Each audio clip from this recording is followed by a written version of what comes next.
Sourate 69. El-Haqqa, celle qui montre la vérité. Au nom d'Allah, le tout miséricordieux, le très miséricordieux. Bismillah ar-Rahman ar-Rahim. L'inévitable, l'heure qui montre la vérité. Qu'est-ce que l'inévitable? Et qui te dira ce qu'est l'inévitable? Les Thamoud et les Ahad avaient traité de mensonge le cataclysme. Quant aux Thamoud, ils furent détruits par le bruit excessivement fort. Et quant aux Ahad, ils furent détruits par un vent mugissant et furieux. Qu'Allah déchaîna contre eux pendant 7 nuits et 8 jours consécutifs. Tu voyais alors les gens renversés par terre, comme des souches de palmiers évidées. En vois-tu le moindre vestige? Pharaon et ceux qui vécurent avant lui, ainsi que les villes renversées, commirent des fautes. Ils désobéirent au messager de leur Seigneur. Celui-ci donc les saisit d'une façon irrésistible.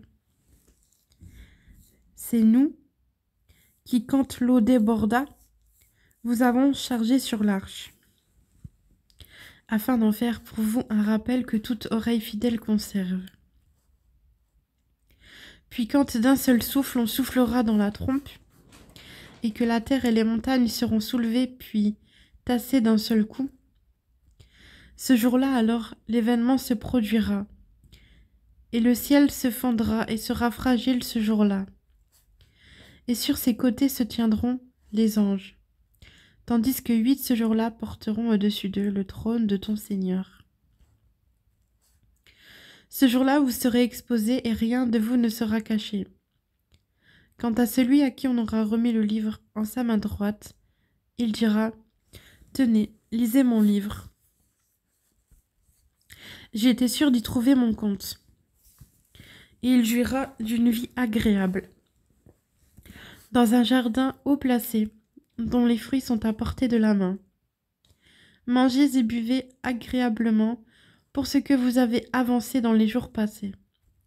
Quant à celui à qui on aura remis le livre en sa main gauche, il dira « Hélas pour moi, j'aurais souhaité qu'on ne m'ait pas remis mon livre et ne pas avoir connu mon compte. Hélas, comme j'aurais souhaité que ma première mort fût la définitive. Ma fortune ne m'a servi à rien.